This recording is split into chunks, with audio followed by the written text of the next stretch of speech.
नमस्कार, स्वागत है आप सभी का। दूरदर्शन समाचार आप देख रहे हैं और ताजा तरीन खबरों को लेकर हाजिर हूं मैं कृतिका। और बुलेटिन की शुरुआत करते हुए सबसे पहले रुक कर लेते हैं 10 बजे की सुर्खियों का।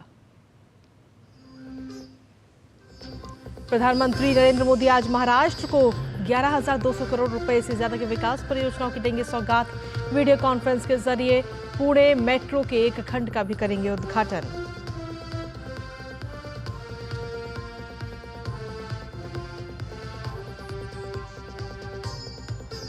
जम्मू कश्मीर में आज थम जाएगा तीसरे चरण का प्रचार। राजनाथ सिंह, गुरेज और बांदीपुरा में भरेंगे हुंकार। पीडीपी और नेशनल कॉन्फ्रेंस के नेता भी मैदान में डटे।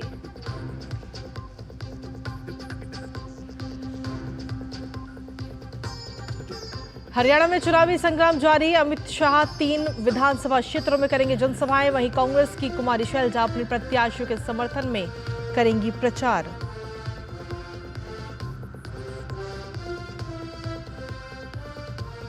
प्रधानमंत्री नरेंद्र मोदी आज मन की बात कार्यक्रम के जरिए देशवासियों से विचार करेंगे साझा। आकाशवाणी और दूरदर्शन के सभी नेटवर्क पर सुबह 11 बजे होगा सीधा प्रसारण।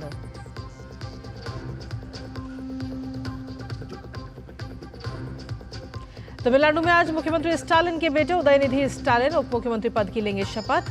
वी सेंथिल बालाजी समेत 4 अन्य मंत्री भी लेंगे शपथ। भाजपा ने मुख्यमंत्री स्टालिन पर वंशवाद को बढ़ाने का लगाया आरोप।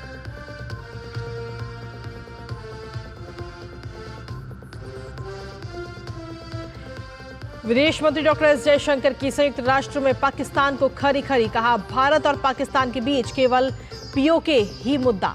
पाकिस्तान से कश्मीर पर अवैध कब्जे को खाली कराने पर ही होगी बातचीत।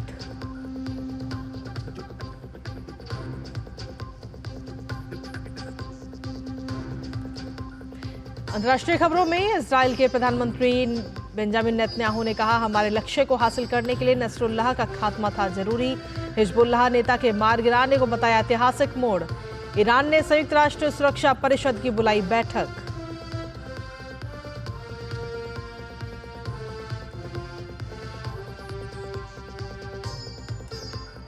खेल की खबरों में कानपुर टेस्ट के तीसरे दिन का खेल पिच पर से सभी कवर हटाए गए। एम्पायर 10 बजे पिच निरीक्षण कर आज के दिन का खेल शुरू करने पर लेंगे फैसला। बारिश से बाधित मैच में 2 दिन में केवल 35 ओवर का हुआ मैच।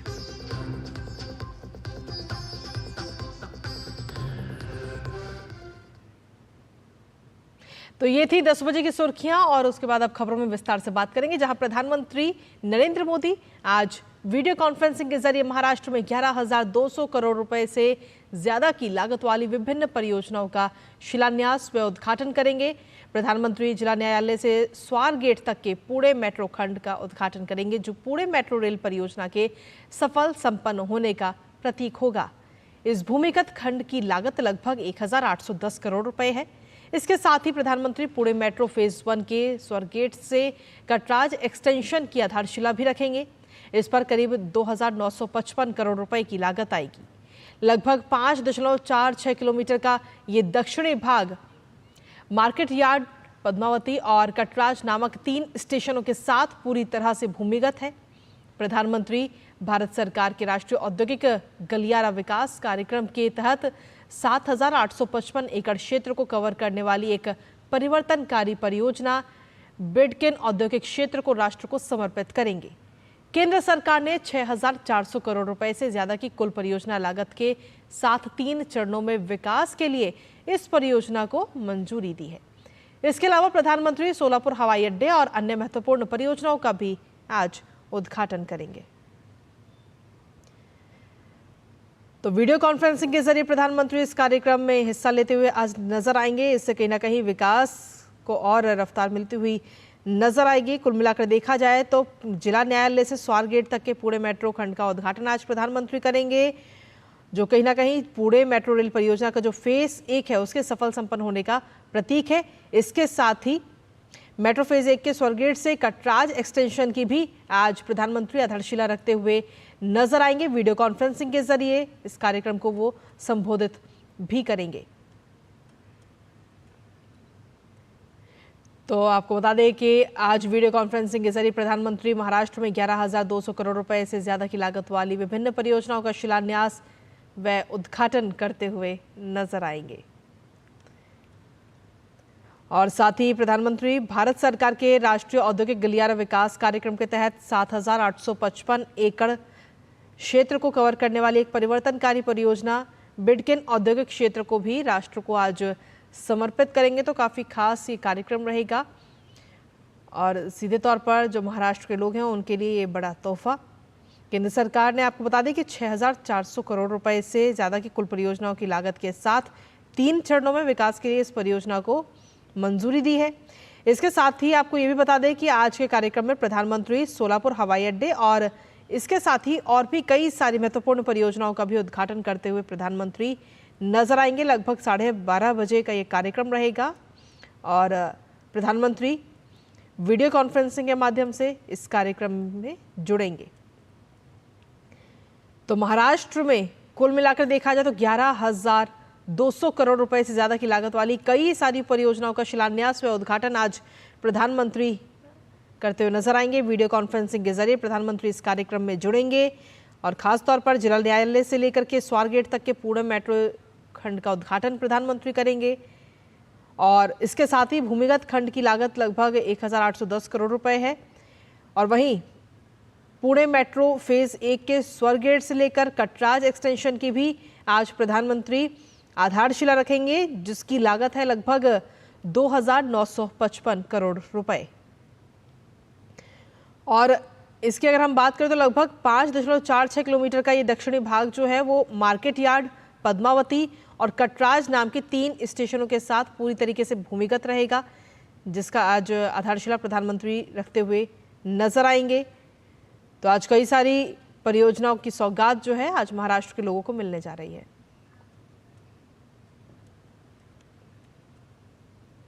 और इसी पर ताज़ा अपडेट ले लेते हैं। हमारे साथ में महाराष्ट्र से हमारे संवाददाता इस वक्त जुड़ रहे हैं पुणे से, योगेश कुमार शीतल। योगेश, आज के इस खास कार्यक्रम की बात की जाए तो कई सारी सौगात प्रधानमंत्री देने जा रहे हैं। लगभग 11,200 करोड़ रुपए से ज़्यादा की परियोजनाओं की ये सौगात प्रधानमंत्री देंगे। वीडियो कॉन्फ्रेंसिंग के माध्यम से कार्यक्रम में जुड़ते हुए पीएम नजर आएंगे। देखिए, पुणे के लिए एक बड़ा दिन है क्योंकि मेट्रो का जो एक्सटेंशन है हो रहा था अब तक, उसका जो पहला चरण है वो आज खत्म हो जाएगा। जिस तरीके से अगर आप देखें तो यहाँ बेसिकली 2 कॉरिडोर है, नॉर्थ साउथ और ईस्ट वेस्ट। ईस्ट में रामवाड़ी से बनास तक है और नॉर्थ साउथ में जो है पीसीएमसी से स्वारगेट तक का था। लेकिन जो स्वारगेट और जिला न्यायालय जो डिस्ट्रिक्ट कोर्ट है, इसका जो स्टेज था करीब 3.25 किलोमीटर का, ये अब तक नहीं हो पाया था। तो कुल मिलाकर समझिए कि ये स्टेज जो है ये आज पूरा हो जाएगा। 3.62 किलोमीटर का स्टेज था, जिसके बाद पहला चरण जो है वो खत्म हो जाएगा। इससे फायदा क्या होगा, तो ये जो पूरा स्ट्रेच है इसमें बेसिकली इंडस्ट्रियल एरिया है, MIDC का एरिया है, कई सारे बाजार हैं जो भीड़ भाड़ वाले क्षेत्र हैं, उनमें जो है जो मूवमेंट है या फिर जो ट्रैफिक है वो स्मूथ होगा। इसके अलावा और भी कई सारे कार्यक्रम लाइन अप है, मसलन कि बिडकिन इंडस्ट्रियल एरिया जो है ये छत्रपति संभाजी नगर जो है महाराष्ट्र का, वहां पे है। वहां जो है करीब 7,855 एकड़ में जो नेशनल इंडस्ट्रियल कॉरिडोर बना है, जो डेवलपमेंट प्रोग्राम के तहत भारत सरकार का, उसके तहत जो है ये पूरा एरिया डेवलप किया गया है, जिसमें कि कई सारी औद्योगिक गतिविधियां होंगी। आपको याद होगा कि कुछ समय पहले जो है ड्राईपोर्ट की बात हुई थी, क्योंकि जालना औरंगाबाद में बनने वाला था। इसको लेकर जो है वो कनेक्टिविटी भी अच्छी होगी और साथ में जो उद्योग जगत है उसको सीधा सीधा जो है उसका फायदा मिलेगा। सोलापुर एयरपोर्ट की अगर बात कीजिए तो जो कनेक्टिविटी है, खासकर अगर आप वेस्टर्न महाराष्ट्र को देख लीजिए, क्योंकि जो सोलापुर का अगर आप देखेंगे मैप पे तो वो बाकी के जो 2 साउथ इंडियन स्टेट हैं वहां से आंध्र प्रदेश, कर्नाटक, यहाँ से वो कनेक्ट होता है। इसको लेकर जो है कनेक्टिविटी भी अच्छी होगी, साथ में टूरिज्म और खास करके वहां के जो इंडस्ट्री है, चाहे वो किसान हो, चाहे वो वहां के चादर उद्योग है जो कि सोलापुर का टेक्सटाइल काफी फेमस है, तो इन सब चीजों को जो है इन सब चीजों को भी एक तरीके से फायदा मिलेगा। कुल मिलाकर अगर ओवरऑल देखें तो बहुत सारी परियोजना है, जैसा आपने कहा भी करोड़ों की परियोजना है जो कि आज प्रधानमंत्री शिलान्यास करेंगे और उसका कुछ जो है उद्योग, उसका उद्घाटन भी किया जाएगा आज चलिए प्रोजेक्ट का। चलिए, बहुत बहुत शुक्रिया योगेश, तमाम जानकारी अपडेट्स हमारे साथ साझा करने के लिए। और इसी के साथ चलिए खबरों में आगे बढ़ेंगे और आगे बढ़ते हुए बात करते हैं बुलेटिन में जम्मू कश्मीर और हरियाणा विधानसभा चुनावों की, हमारे खास सेगमेंट जनादेश में।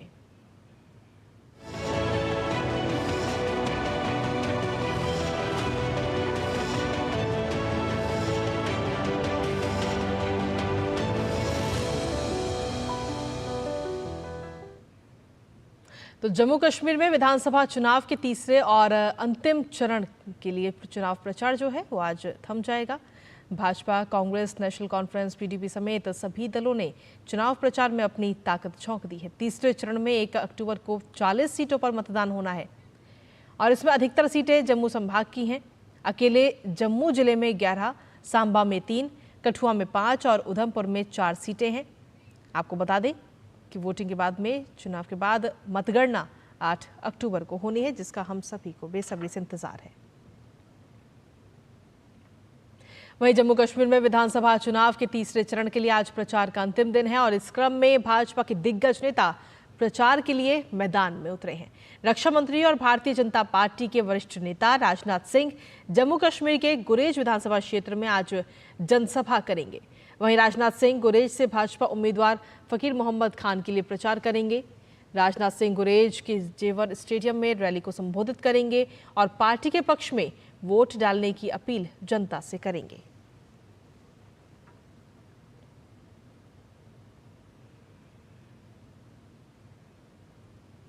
वहीं भारतीय जनता पार्टी के राष्ट्रीय महासचिव एवं जम्मू कश्मीर प्रभारी तरुण चुग सुबह 11 बजे डाक बंगला में करनाहा, कुपवाड़ा के लोगों को संबोधित करेंगे। साथ ही आपको बता दें कि करनाहा से भाजपा उम्मीदवार इतरी करानी के लिए चुनाव प्रचार करते हुए तरुण चुग आज नजर आएंगे।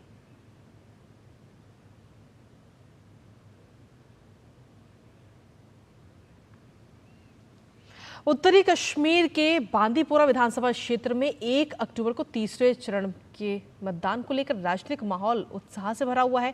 प्रमुख दावेदारों में पूर्व विधायक निजाम उद्दीन भट्ट हैं, जो हाल ही में कांग्रेस में शामिल हुए हैं, और पूर्व विधायक उस्मान मजीद भी इस बार निर्दलीय उम्मीदवार के रूप में चुनावी मैदान में हैं।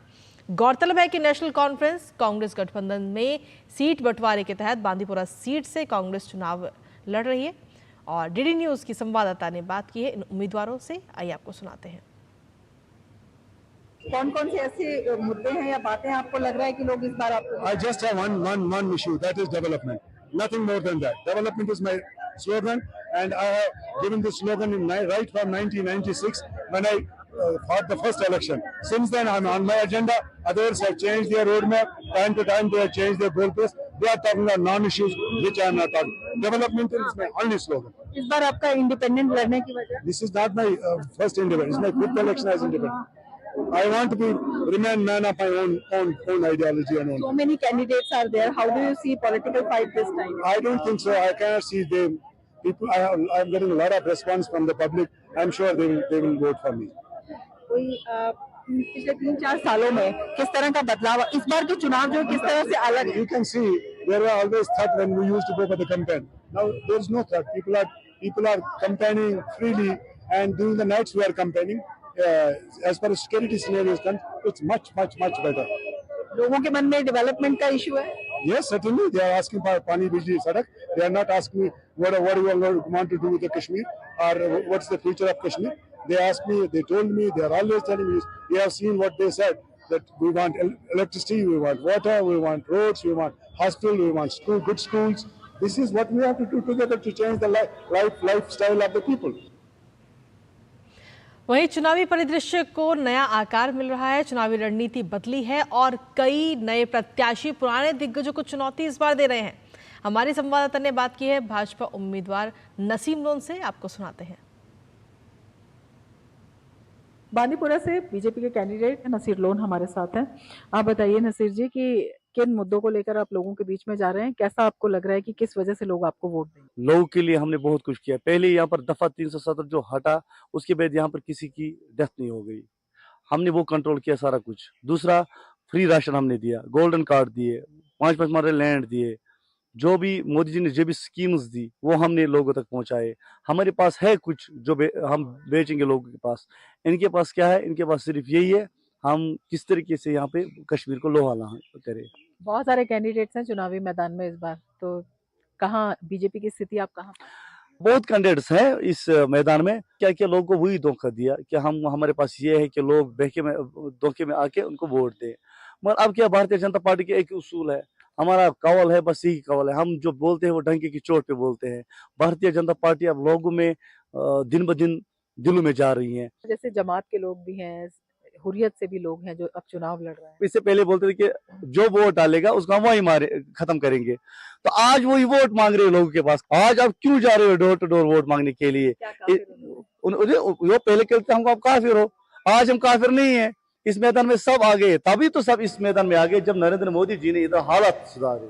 आज नसीर लोन टंकी की चोट पे बोलता है कि आज भारतीय जनता पार्टी आने वाले टाइम में इस जम्मू एंड कश्मीर का फ्यूचर है। Thank you.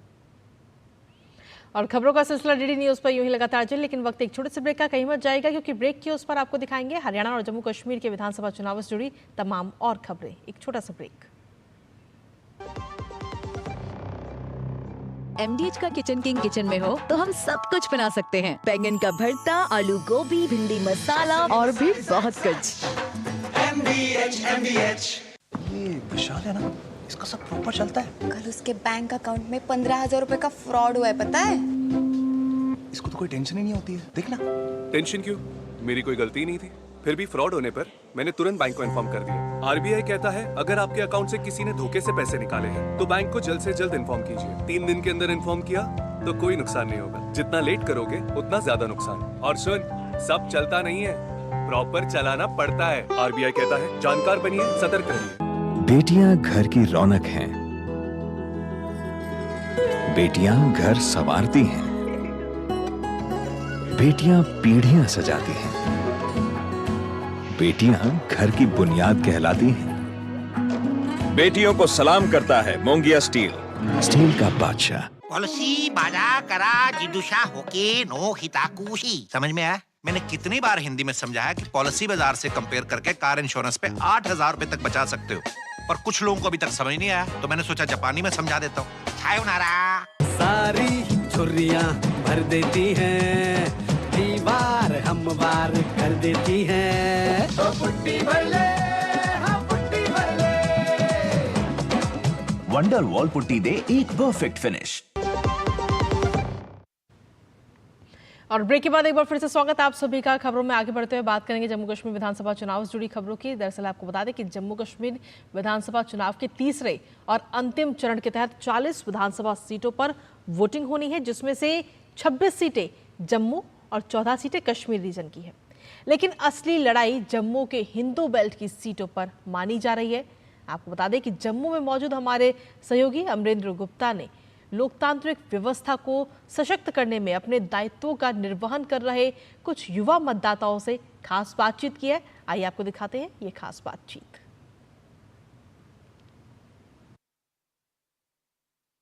जमहूरियत के जश्न में पूरा जम्मू कश्मीर उत्साह के साथ भाग ले रहा है और हमारे साथ कुछ युवा हैं। हम सीधे उनसे बात करते हैं और समझते हैं कि वो किन मुद्दों के साथ इस बार मतदान करने जा रहे हैं। JNK की जो ट्रांसपोर्टेशन सर्विसेज है वो और ज़्यादा अच्छी हो जानी चाहिए, ताकि सेफ्टी हो, रात में निकले दिन में निकले, कनेक्टिविटी बढ़ जाए, हर स्टेट से कनेक्टिविटी इन्हांस हो जाए। जो आने वाली सरकार है वो जम्मू कश्मीर के युवाओं को और ज़्यादा ताकतवर बनाए, ना कि सिर्फ वो अलग अलग क्षेत्रों में बट पॉलिटिक्स में भी वो उनका रोल बढ़ाए। साथ में 370 हटने के बाद जो जम्मू कश्मीर की परिस्थितियां हैं उनमें काफ़ी बदलाव आया है और पूरे जम्मू में रोजगार बढ़ना चाहिए, स्वास्थ्य की गुणवत्ता में सुधार होना चाहिए। जम्मू एक ऐसी जगह है जहाँ पे टेररिज्म पहले बहुत ज़्यादा रहा है, लेकिन अब 370 हटने के बाद वो चीज़ें कम हो गई हैं। थोड़ा डर महिलाओं के अंदर से गया है। सरकार की कुछ योजनाओं से वो डर पूरी तरह से जा सकता है, सरकार इस पे काम कर सकती है। इन्हीं कुछ मुद्दों के साथ में मैं इस बार वोट करने जाऊँगी। सरकार युवा चुनने जा रहे हैं तो वो सारे मुद्दे, चाहे महिला सशक्तिकरण हो, चाहे रोजगार हो, चाहे डेवलपमेंट हो, चाहे नए जम्मू की बात हो, और धारा 370 बदल के हटने के बाद जो नया जम्मू कश्मीर बना है वो और तेजी से विकास के रास्ते पर जाए। इसी तरह के कुल लगभग सभी मुद्दे हैं इन युवाओं के और इनको पता है कि इन मुद्दों पर ही अपनी सरकार चुनना चाहते हैं। जम्मू से कैमरामैन संदीप के साथ अमरेंद्र गुप्ता, DD न्यूज जम्मू। और इसी पर ताज़ा अपडेट ले लेते हैं। हमारे साथ में हमारे संवाददाता कुपवाड़ा से रमा त्यागी इस वक्त जुड़ रही हैं। रमा, जिस तरीके से देखा जाए तो आज तीसरे और अंतिम चरण के चुनाव प्रचार के जो है वो आज थम जाएगा। ऐसे में चुनाव प्रचार जोरों पर है। सभी पार्टियां वहां पर पूरे दमखम के साथ अपनी पूरी ताकत इस वक्त झोंक रही हैं। क्या कुछ नज़ारा इस वक्त वहां देखने को मिल रहा है, क्योंकि आप लगातार वहां पर मौजूद हैं, तमाम जो वोटर्स हैं आपने उनसे भी बात की होगी, किस तरीके का माहौल वहां पर नजर आ रहा है फिलहाल? देखिए, नज़ारा तो बहुत ही खूबसूरत, बहुत जोश से भरा हुआ है। दिन में ही नहीं, रात में भी कैंपेनिंग हो रही है और रात में भी ऐसा नहीं है कि केवल जो कैंडिडेट्स हैं वो निकलते हैं, बड़ी संख्या में लोग उन्हें सुनने भी आते हैं। और जिस तरह से लगातार हम दिखा भी रहे हैं डीडी न्यूज़ के माध्यम से कि यहाँ का जो युवा है, यहाँ की महिलाएं हैं, यहाँ की आवाम है, उसकी इच्छा क्या है, चाहे जम्मू संभाग की बात हो, चाहे कश्मीर संभाग की बात हो। युवा जो हैं वो अपने लिए अच्छे मौके चाह रहे हैं, अच्छे अवसर चाह रहे हैं। महिलाएं चाह रही हैं कि सशक्तिकरण हुआ है 370 के बाद, लेकिन और ज्यादा सशक्तिकरण उनका हो और ज्यादा प्लेटफॉर्म्स उनके साथ खुलें। जो बुजुर्ग हैं जिन्होंने पहला दौर देखा है वो चाहते हैं कि जो पहले दौर में जिस तरह का आतंकवाद, अलगाववाद, जिस तरह से एक तरह से बंद जम्मू कश्मीर हो गया था, तमाम जो ये लेयर्स थी और उसके साथ ही उनके लिए मौके बंद हो गए थे और एक अलग ही तरह का माहौल यहाँ पे रहता था, भय यहाँ पे रहता था, मौके यहाँ पर नहीं मिलते थे, बिल्कुल अजीब तरह की भ्रम की स्थिति थी। वो स्थिति, वो दौर ना आए और जो लोग हैं वो काम करे। बड़ी रोचक बात मैं आपको बताऊं कि जब हम लोगों से पूछने जाते हैं कि कैसा प्रत्याशी आपको चाहिए या किस प्रत्याशी पर आपको विश्वास है, तमाम दलों के जो मैनिफेस्टो हैं, संकल्प पत्र हैं, आप देख रहे हैं, वो लोग प्रचार के लिए भी आते हैं। भीड़ देखिए, हर प्रत्याशी के कैंपेन में भीड़ बहुत बड़ी मात्रा में होती है और यही अपने आप में एक रोचक फैक्टर है कि ये भीड़ जो है विश्वास किसका जीतेगी। तो उन लोगों का यही कहना होता है कि पिछले 70 सालों में लोग यहाँ पर आए और यहाँ पर हमसे वोट मांगे लेकिन कुछ काम नहीं किया। यहाँ पर परिवारवाद जो है वो बड़ा हावी रहा। परिवारवाद के खिलाफ एक बड़ा गुस्सा है, विशेषकर अगर मैं कश्मीर संभाग की बात करूं तो कश्मीर, श्रीनगर से लेके अगर हम बॉर्डर एरियाज में भी आते हैं, एलओसी के इलाकों में भी आते हैं, तो सभी लोग एक ही बात कहते हैं कि यहाँ पर जो परिवारवाद रहा है, जो भाई भतीजावाद रहा है, उसने यहाँ पर लोगों को बड़ा नुकसान पहुंचाया है। तो लोग चाहते हैं कि काम हो, एक ओपन एटमॉस्फेयर हो और जिस तरह की चीजें यहाँ पहले हुई हैं वो ना हो। अब नए चेहरों को भी मौका देने के लिए ये लोग यहाँ पर तैयार रहते हैं। तो अपने आप में ये सभी फैक्टर्स जो हैं ये इस पूरे चुनाव को जोशीला भी बना रहे हैं, दिलचस्प भी बना रहे हैं। जी, जैसा कि रमा आपने बताया कि जो भी प्रत्याशी चुनाव प्रचार कर रहे हैं, हर प्रत्याशी के साथ में भीड़ तो नजर आ रही है, लेकिन सबसे बड़ी चुनौती होती है उस भीड़ को वोट में तब्दील करना। तो ऐसे में इस बार तीसरे चरण जब होगा 1 तारीख को, तो उस दौरान कौन कौन से ऐसे प्रत्याशी हैं जिन पर सभी की निगाहें टिकी होंगी? देखिए, जो इन 40 सीटें हैं, चाहे जम्मू संभाग की हो चाहे कश्मीर संभाग की हो, सभी जो प्रत्याशी हैं वो हैं जो जिन पर सभी की निगाहें लगी हुई हैं कि क्योंकि सभी ने अपनी पूरी ताकत झोंकी है और सभी का जो सभी पार्टी हैं निर्दलीय प्रत्याशियों को छोड़कर, क्योंकि जो निर्दलीय प्रत्याशी हैं, जो युवा प्रत्याशी हैं, वो नए चेहरे हैं। बाकी चाहे बीजेपी हो, चाहे कांग्रेस हो, चाहे नेशनल कॉन्फ्रेंस हो, चाहे पीडीपी हो, इन्होंने अपने जो चर्चित चेहरे हैं उन्हीं पर ही दाव लगाया है और विनेबिलिटी फैक्टर जो है उसको देखकर जो है यहाँ पर चुनाव में प्रत्याशी उतारे गए हैं। अगर हम बड़े दलों और क्षेत्रीय दलों की बात करते हैं, जहां पर मैं मौजूद हूँ, ये कुपवाड़ा के अंतर्गत आता है और इसके साथ में ही हंदवाड़ा है, तो यहाँ पर जो है सज्जाद लोग हैं, उनकी किस्मत जो है दाव पर लगी हुई है, क्योंकि यहाँ पर भी चतुष्कोणीय जो पूरा फाइट है वो नजर आता है। तो अपने आप में काफी इंटरेस्टिंग ये हो जाता है, क्योंकि एक तरफ चर्चित चेहरे हैं, एक तरफ इंडिपेंडेंट है। इंडिपेंडेंट में कई चेहरे वो शामिल है जो कि पहले चुनाव पीडीपी से, नेशनल कॉन्फ्रेंस से और कांग्रेस से जीत चुके हैं। क्योंकि अगर हम बात करें बांदीपुरा सीट की, अगर हम बात करते हैं तो बांदीपुरा में इंडिपेंडेंट कैंडिडेट जो लड़ रहे हैं वो पहले पीडीपी के भी विनर, वो लगातार वहां से जीतते आ रहे हैं, पीडीपी से जीते हैं, नेशनल कॉन्फ्रेंस से जीते हैं और अब वो इंडिपेंडेंट लड़ रहे हैं। तो वहां पर एक बड़ी चुनौती नजर आ जाती है। बीजेपी ने वहां पर मुश्ताक लोन को उतारा है जो नया चेहरा है, लेकिन काम वहां पर, क्योंकि वो बांदीपुरा जिले के जो है जिला अध्यक्ष रह चुके हैं बीजेपी के, तो वो भी अपने आप में काफी टफ कॉन्टेस्ट देखते हुए दिखाई देते हैं, क्योंकि उनका कहना है कि 370 के बाद जिस तरह का माहौल मिला तो हमें भी काम करने का मौका मिला और तमाम ऐसी चीजें आई जिन्हें हम यहाँ पर इम्प्लीमेंट कर पाए। तो एक एक सीट पर जो मुकाबला है वो बेहद कड़ा है यहाँ। चलिए, बहुत बहुत शुक्रिया रमा, तमाम जानकारी और अपडेट्स हमारे साथ साझा करने के लिए। और इसी के साथ चलिए खबरों में आगे बढ़ते हुए जम्मू कश्मीर के बाद अब बात कर लेते हैं हरियाणा विधानसभा चुनावों की। दरअसल हरियाणा में मात्र 1 चरण में होने वाले इस चुनाव के लिए प्रचार इस वक्त जोरों पर है। जहां आज की अगर हम बात करें तो आज भारतीय जनता पार्टी के वरिष्ठ नेता अमित शाह हरियाणा के 3 विधानसभा क्षेत्रों में अलग अलग जनसभाओं को संबोधित करेंगे। सबसे पहले अमित शाह हरियाणा के गुरुग्राम के बादशाहपुर विधानसभा क्षेत्र के ढोरका गांव में चुनावी रैली को संबोधित करेंगे। इसके बाद अमित शाह महेंद्रगढ़ के नांगल चौधरी विधानसभा क्षेत्र की अनाज मंडी में रैली करेंगे। तो वहीं दोपहर बाद करनाल के इंद्री विधानसभा क्षेत्र के जय हनुमान स्टेडियम कुंजपुरा में अमित शाह तीसरी जनसभा को संबोधित करेंगे और साथ ही भारतीय जनता पार्टी उम्मीदवार को जीत दिलाने की जनता से अपील करेंगे।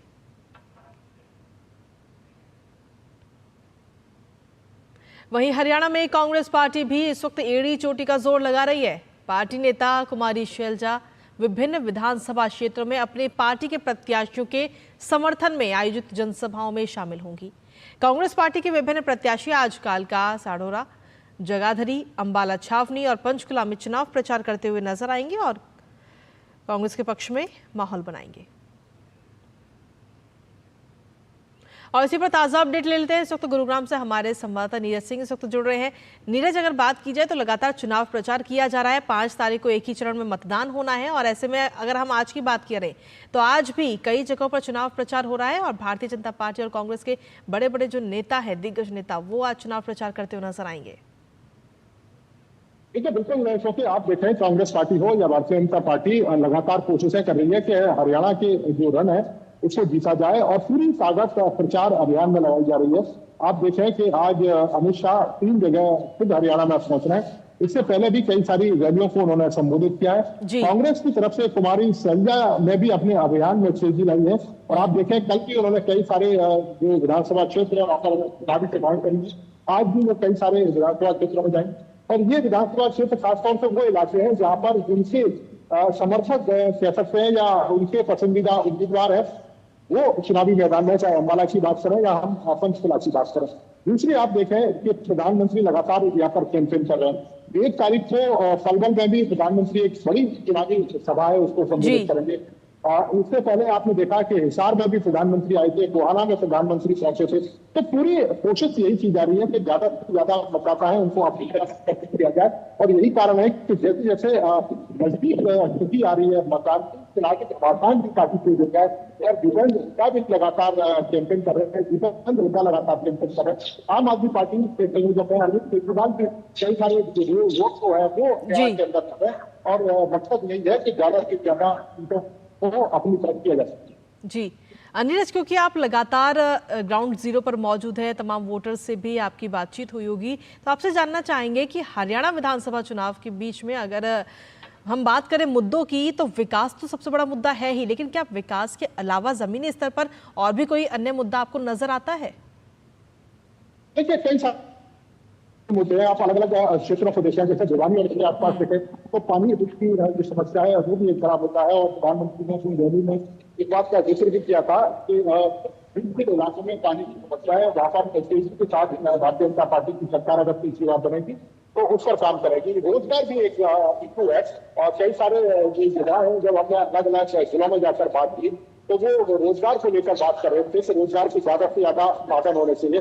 हालांकि इस बात का उन्होंने जिक्र जरूर किया है कि पिछले 10 सालों में जब हरियाणा के अंदर देखें तो पर्ची भर्ती का जो सिस्टम है वो खत्म हुआ है और जो वाकई काबिल उम्मीदवार है उन्हीं का सिलेक्शन हुआ है। इससे पहले 10 साल पहले पर्ची खर्चित चलती थी और केवल 5 वर्ष के लोग और रोहतक और इसके आसपास के इलाकों तक ही जो जॉब है मत चले जाते, लेकिन अब पूरे हरियाणा में जो लोग हैं अलग अलग जिलों में उनको रोजगार मिलता है। इसके अलावा महिलाओं का ये कहना था कि महंगाई पर थोड़ी सी अगर लगाम लगे तो निश्चित तौर पर उनका जो खर्चा बजट है वो बेहतर हो सके। तो ये अलग अलग तरह के मुद्दे हैं।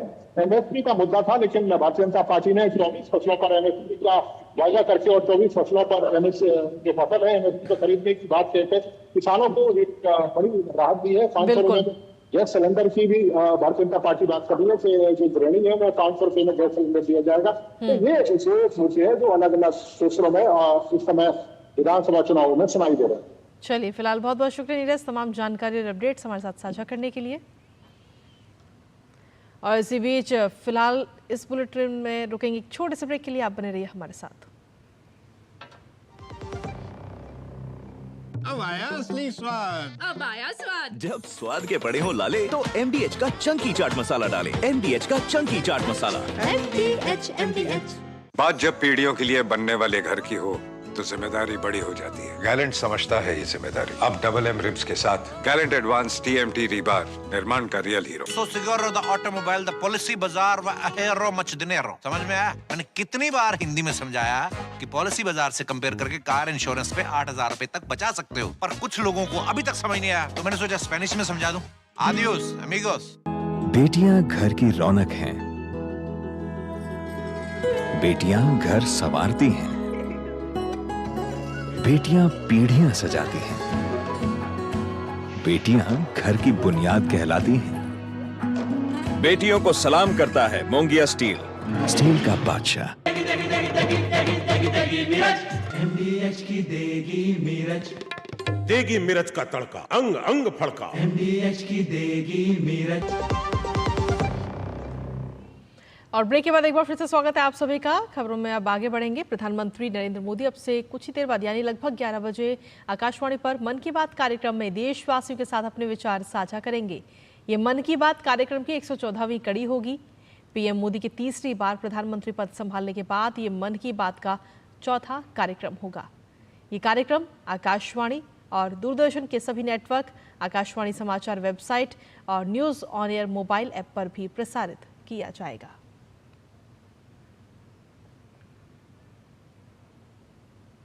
ग्रेटर नोएडा में आयोजित हो रहे यूपी इंटरनेशनल ट्रेड शो का आज समापन हो जाएगा और इस मौके पर केंद्रीय मंत्री पीयूष गोयल समापन समारोह को संबोधित करेंगे।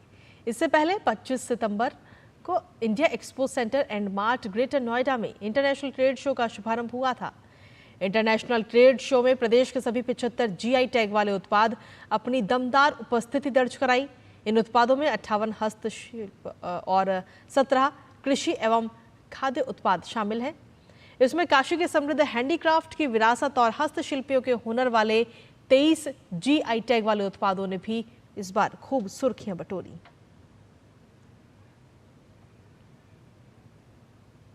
उत्तर प्रदेश के मुख्यमंत्री योगी आदित्यनाथ गोरखपुर में पेप्सिको कंपनी का लोकार्पण करेंगे। अत्याधुनिक बॉटलिंग प्लांट में पेप्सी की बॉटलिंग और फ्रूट जूस के साथ डेयरी प्रोडक्ट का भी उत्पादन हो रहा है। यहाँ क्रीमबेल ब्रांड की आइसक्रीम भी तैयार होगी, जो उत्तर प्रदेश ही नहीं बिहार और आसपास के प्रदेशों तक भी जाएगी। इस प्लांट को करीब 1100 करोड़ रुपए के निवेश के साथ तैयार किया गया। यहाँ आइसक्रीम, दूध, दही, मक्खन के साथ ही शुद्ध घी का भी उत्पादन किया जाएगा। गोरखपुर औद्योगिक विकास प्राधिकरण यानी गीडा की ये एक मेगा यूनिट है। शेयर मार्केट में लिस्टेड कंपनी की इस यूनिट में 1500 से 2000 लोगों का प्रत्यक्ष रोजगार भी मिला है। इसके साथ ही मुख्यमंत्री योगी आदित्यनाथ गोरखपुर के गीता वाटिका में हनुमान प्रसाद पोद्दार की जयंती पर आयोजित कार्यक्रम में भी शामिल होंगे। हनुमान प्रसाद पोद्दार का गीता प्रेस के संस्थापक और महान स्वतंत्रता सेनानी हैं।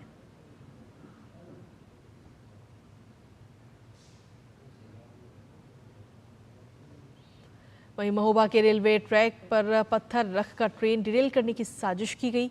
झांसी मानिकपुर रेलवे ट्रैक पर एक बड़ा सीमेंट का बड़ा पत्थर रखा मिलने से हड़कंप मच गया और इस दरमियान गुजर रही ट्रेन के लोको पायलट की नज़र पत्थर पर पड़ गई और उसने पहले ही ट्रेन को रोककर बड़ा हादसा टाल दिया।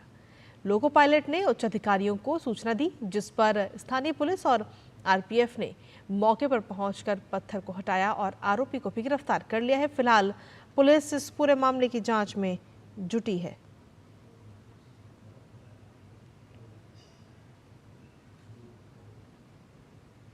और इसके साथ ही उत्तर प्रदेश के बलिया में भी ट्रेन को बेपटरी करने की कोशिश हुई है।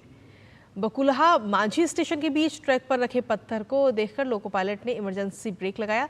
इसके बाद सेफ्टी सुनिश्चित करते हुए लोको पायलट द्वारा ट्रेन को गंतव्य की ओर रवाना किया गया। फिलहाल प्रशासन द्वारा इसकी जांच की जा रही है। लखनऊ छपरा एक्सप्रेस के लोको पायलट ने ट्रैक पर पत्थर रखे हुए देखकर इमरजेंसी ब्रेक लगाकर ट्रेन को रोका। कैटल गार्ड से लगकर पत्थर किनारे हट गया था और लोको पायलट ने सेफ्टी सुनिश्चित करी ट्रेन की लोको की। उसके बाद से उसने ट्रेन को गंतव्य स्थान के लिए रवाना किया। इस पे जो जॉइंट नोट बनता है ये को बनवाया जा रहा है। उसके उपरांत इसको देखा जाएगा कि इस पत्थर रखने के पीछे कौन लोग थे और किस प्रकार का पत्थर रखा गया था, उसके बारे में जानकारी दी जाएगी। वहीं मध्य प्रदेश के मेहर जिले में देर रात एक भीषण सड़क हादसा हो गया। मेहर जिले में प्रयागराज से नागपुर जा रही स्लीपर कोच बस नादन के पास खड़े डंपर से टकरा गई। मेहर एसडीएम विकास सिंह ने बताया कि हादसे में 9 लोगों की मौत हो गई, 23 यात्री घायल हैं। घायलों का सतना और मेहर के जिला अस्पताल और अमरपाटन सामुदायिक स्वास्थ्य केंद्र में इलाज किया जा रहा है। वहीं कुछ लोग गंभीर रूप से घायल भी बताए जा रहे हैं।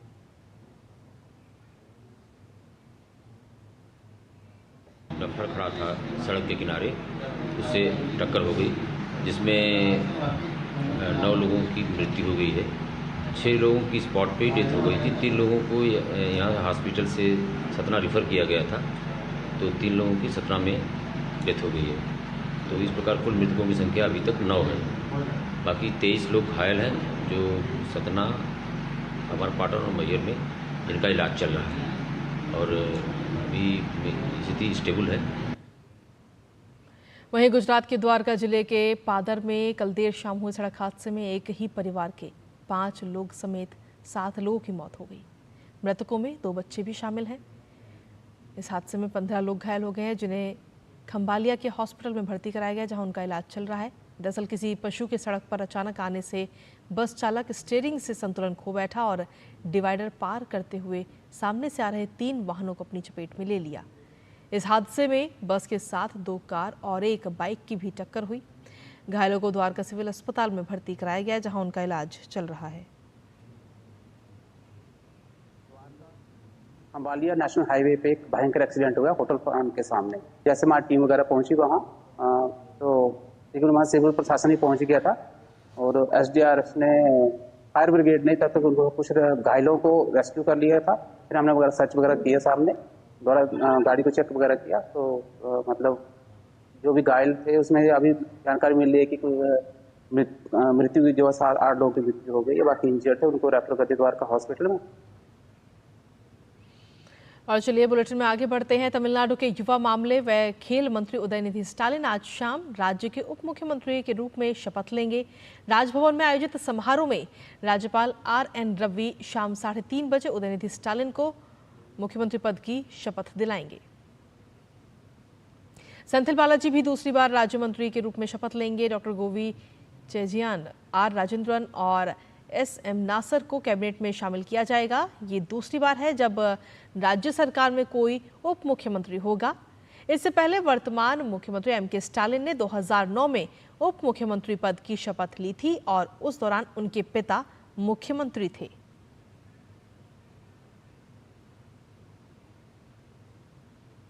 उदयनिधि स्टालिन को तमिलनाडु का उप मुख्यमंत्री बनाए जाने पर तमिलनाडु भाजपा के उपाध्यक्ष नारायणन तिरुपति ने निशाना साधा है। उन्होंने कहा कि उदयनिधि स्टालिन में इतनी परिपक्वता नहीं है कि वो न केवल उप मुख्यमंत्री बल्कि मंत्री भी बन सकें।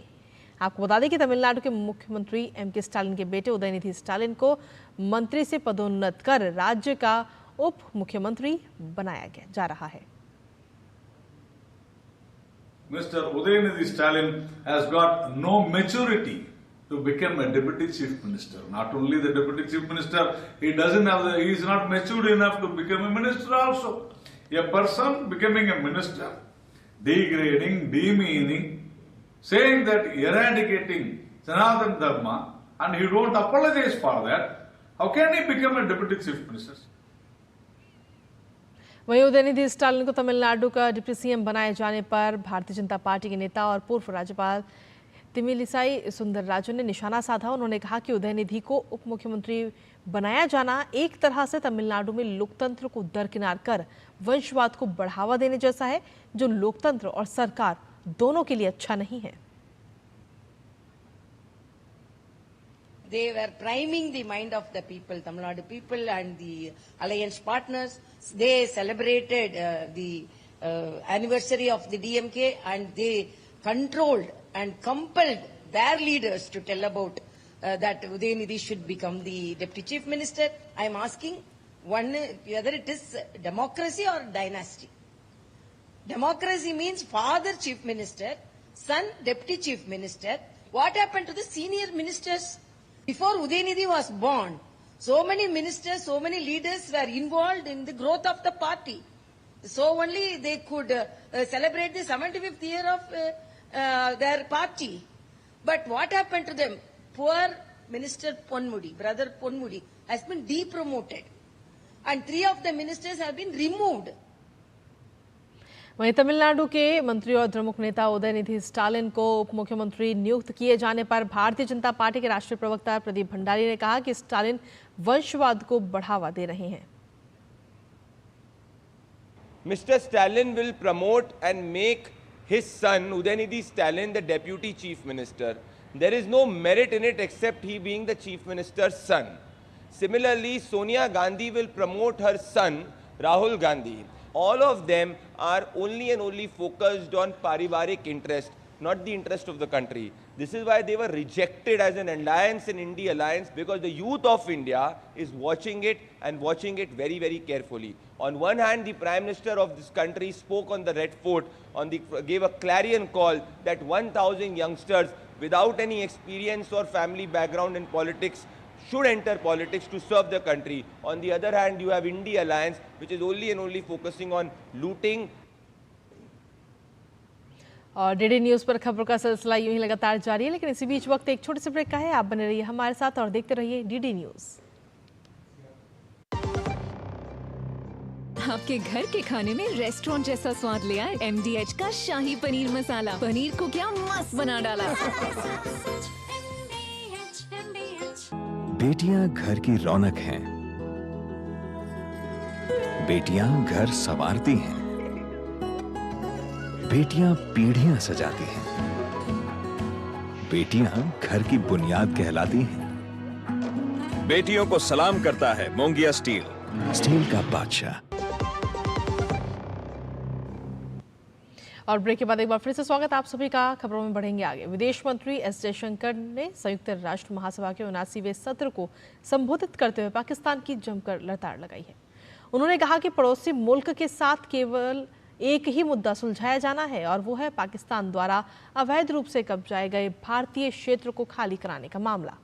आतंक के मुद्दे पर विदेश मंत्री ने कहा कि पाकिस्तान की सीमा पार आतंकवाद की नीति कभी सफल नहीं होगी और उसे इसके लिए दंड भुगतना पड़ेगा।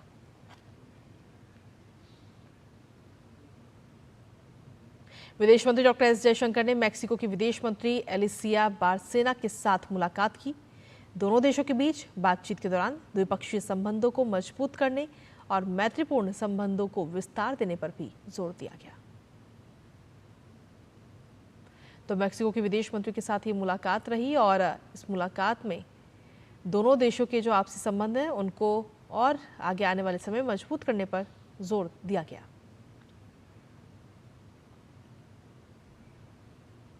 विदेश मंत्री डॉक्टर एस जयशंकर ने संयुक्त राष्ट्र महासभा के 79वें सत्र से इतर अल्जीरिया के अपने समकक्ष अहमद अत्ताफ के साथ मुलाकात की। मुलाकात के दौरान दोनों देशों के बीच दीर्घकालिक साझेदारी को आगे बढ़ाने पर उपयोगी पर चर्चा हुई है। साथ ही बहुपक्षीय सहयोग को और मजबूत करने पर भी बातचीत हुई।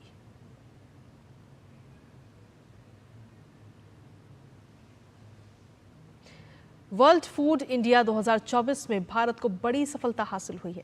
19 से 22 सितंबर 2024 तक खाद्य प्रसंस्करण उद्योग मंत्रालय द्वारा आयोजित भारत मंडपम नई दिल्ली में आयोजित इस मेगा फूड इवेंट में 1557 प्रदर्शकों, 20 देशों के पवेलियन के साथ ही 108 देशों के 809 खरीदारों और 2390 विदेशी प्रतिनिधियों की महत्वपूर्ण भागीदारी रही। साथ ही खाद्य क्षेत्र में भारत की क्षमता, विकास और तकनीक को भी दुनिया ने देखा। आइए देखते हैं ये रिपोर्ट।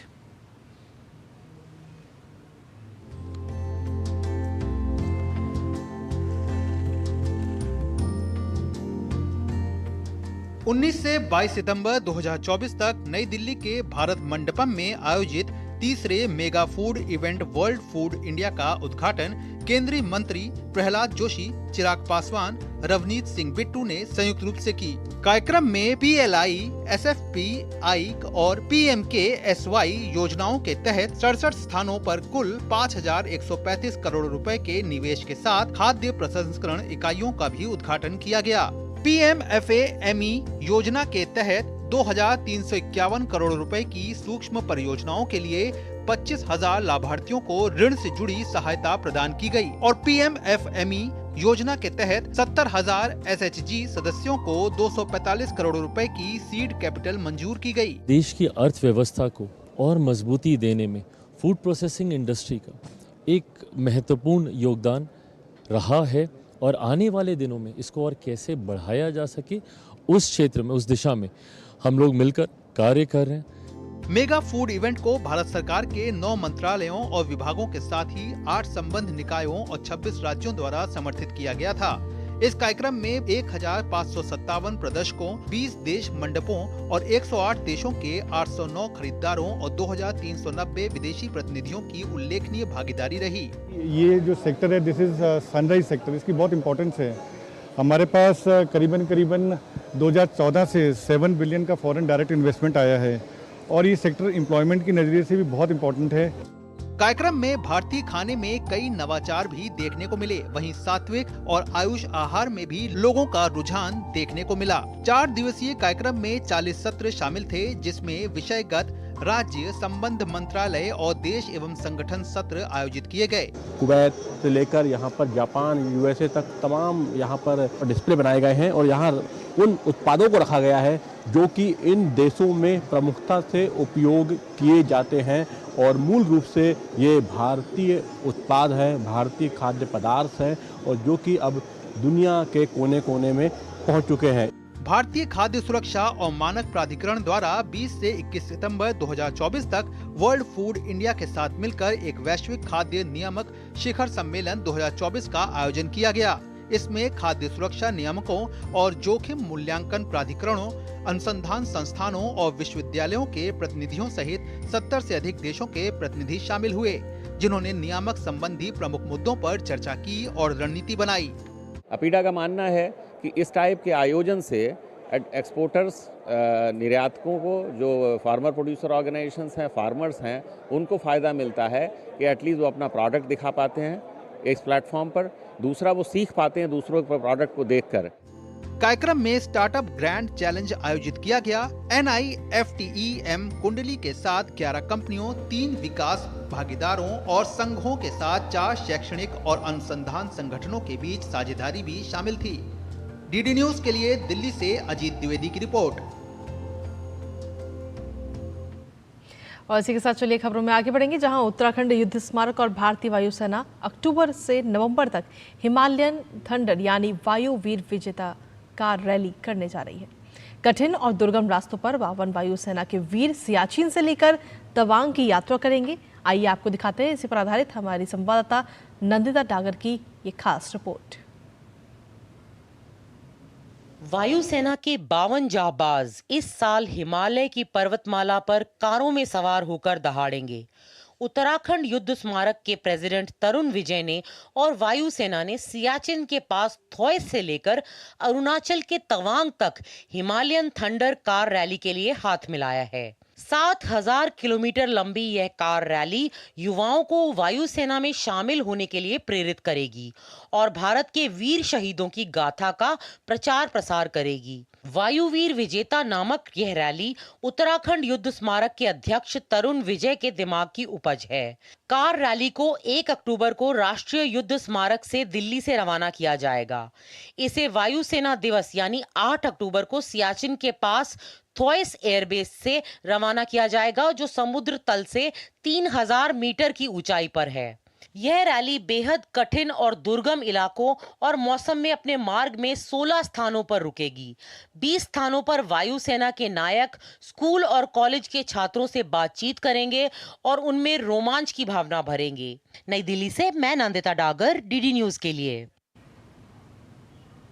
और चलिए अब अन्य खबरों का भी रुख कर लेते हैं, जहां कोसी और गंडक नदी के 2 बांधों से बड़ी मात्रा में पानी छोड़े जाने पर बिहार के निचले इलाके जलमग्न हो चुके हैं।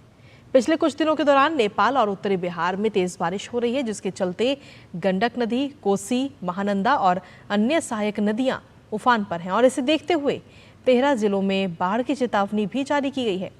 आपदा प्रबंधन विभाग के अनुसार राज्य के 20 प्रखंडों में 1,40,000 से ज्यादा लोग इस वक्त बाढ़ से प्रभावित हैं। पानी के दबाव को कम करने के लिए सुपौल जिले में कोसी बैराज के सभी 56 गेट खोल दिए गए हैं। कोसी बैराज से 6 लाख क्यूसेक से ज्यादा पानी छोड़ा गया, जो कि पिछले 56 वर्षों में सबसे ज्यादा है। वीरपुर में पानी की अधिकता को देखते हुए भारत नेपाल सड़क को भी अगले आदेश तक बंद कर दिया गया है। वहीं गंडक बैराज से 5.5 लाख क्यूसेक से ज्यादा पानी छोड़ा गया। बैराज के सभी 36 गेट खोल दिए गए। बड़ी मात्रा में पानी छोड़े जाने पर 140 ग्राम पंचायतें बाढ़ से जूझ रही हैं। वहीं सुपौल, सहरसा, मधुबनी, कटिहार, अररिया, पूर्वी तथा पश्चिमी चंपारण और सीतामढ़ी जिलों के अधिकांश इलाके इस वक्त बाढ़ से प्रभावित हैं।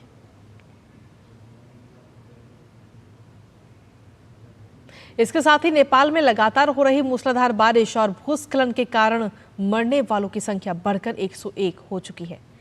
सशस्त्र पुलिस बल नेपाल के प्रवक्ता उप महानिरीक्षक कुमार न्यूपाने ने 87 लोगों की मौत की पुष्टि के साथ ही 64 लोग अभी भी लापता हैं, जबकि 45 से ज्यादा लोग घायल हैं।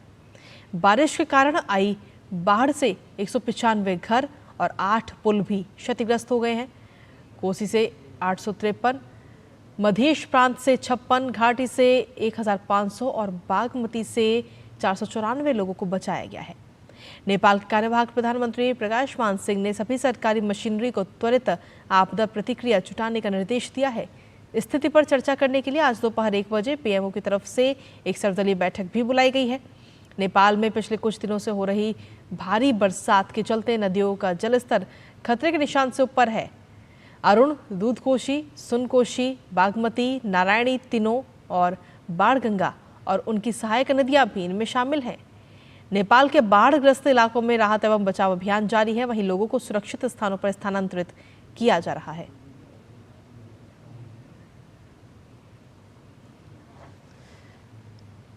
तो आपको बता दें कि बिहार के साथ साथ नेपाल में भी बाढ़ से तबाही कहीं ना कहीं देखने को मिल रही है और अभी तक के आंकड़ों के अनुसार अगर देखें तो मरने वालों की संख्या 101 हो चुकी है बारिश और भूस्खलन के कारण जिनकी मौत हुई है। और जो उप महानिरीक्षक कुमार न्यूपाने ने 87 लोगों की मौत की पुष्टि की है, साथ ही 64 लोग अभी भी लापता हैं इस बाढ़ के चलते, जबकि 45 से ज़्यादा लोग घायल इस बीच बताए जा रहे हैं। हालांकि स्थिति पर कैसे कंट्रोल किया जाए इसको लेकर आज दोपहर 1 बजे पीएमओ की तरफ से सर्वदलीय बैठक भी बुलाई गई है। दरअसल आपको बता दें कि नेपाल में पिछले कुछ दिनों से लगातार भारी बारिश हो रही है, जिसकी वजह से वहाँ पर जो नदियाँ हैं जिसमें दूधकोशी है, सुनकोशी है, बागमती, नारायणी, तिनो और बाणगंगा, साथ ही जो उनकी सहायक नदियाँ हैं वो इसमें शामिल हैं और ये सभी नदियाँ इस वक्त उफान पर हैं। हालांकि नेपाल में बाढ़ग्रस्त इलाकों में लगातार राहत एवं बचाव अभियान भी जारी है और लोगों को सुरक्षित स्थानों पर स्थानांतरित भी किया जा रहा है। बाढ़ के चलते कई सारे घर भी इससे क्षतिग्रस्त हुए हैं, जबकि 8 पुल भी इस बाढ़ के चलते क्षतिग्रस्त हुए। इन तस्वीरों के माध्यम से आप देख सकते हैं कि वहां पर क्या हालात हैं अभी इन दिनों। और बाढ़ से मरने वालों की संख्या अभी तक 101 हो चुकी है, जिनकी मौत हो चुकी है इस बाढ़ और भूस्खलन के कारण। इसके साथ ही चलिए अब खबरों में आगे बढ़ते हैं और अन्य खबरों का भी रुख कर लेते हैं, जहां हिजबुल्लाह प्रमुख हसन नसरुल्लाह के मारे जाने की पुष्टि के बाद इजराइल के प्रधानमंत्री बेंजामिन नेतन्याहू ने कहा कि हिजबुल्लाह नेता की हत्या इजराइल के लिए अपने युद्ध के लक्ष्यों को हासिल करने के लिए जरूरी थी। बेंजामिन नेतन्याहू ने इसे एक ऐतिहासिक मोड़ बताते हुए कहा कि ये मध्य पूर्व में शक्ति संतुलन को बदल देगा। साथ ही उन्होंने आने वाले दिनों को चुनौतीपूर्ण रहने की भी बात कही। साथ ही उन्होंने कहा कि नसरुल्लाह की मौत से 7 अक्टूबर के दौरान हमास द्वारा पकड़े गए बंधकों की वापसी को आसान बनाने में भी मदद मिलेगी। इस बीच ईरान ने नसरुल्लाह की मौत के बाद संयुक्त राष्ट्र सुरक्षा परिषद की बैठक बुलाई है। और खबरों में आगे बढ़ते हुए बात अब खेल से जुड़ी खबरों की करेंगे, जहां भारत और बांग्लादेश के बीच कानपुर के ग्रीन पार्क स्टेडियम में खेले जा रहे दूसरे टेस्ट का आज तीसरा दिन है। बारिश के कारण तीसरे दिन का भी खेल अभी तक शुरू नहीं हुआ है। बारिश के कारण इस टेस्ट में पहले 2 दिन में केवल 35 ओवर का ही खेल हो सका है। दूसरे दिन एक भी गेंद नहीं फेंकी जा सकी। इससे पहले मैच के पहले दिन बांग्लादेश ने 35 ओवर के मुकाबले 3 विकेट पर 107 रन बनाए थे। 2 मैचों की सीरीज में भारत फिलहाल 1-0 से आगे चल रहा है।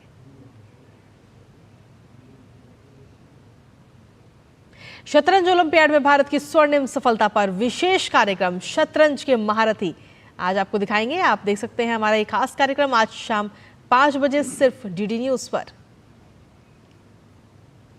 शतरंज की दुनिया में तिरंगा लहराने वाले, चेस ओलंपियाड में इतिहास रचने वाले, 100 साल में भारत को पहला स्वर्ण दिलाने वाले।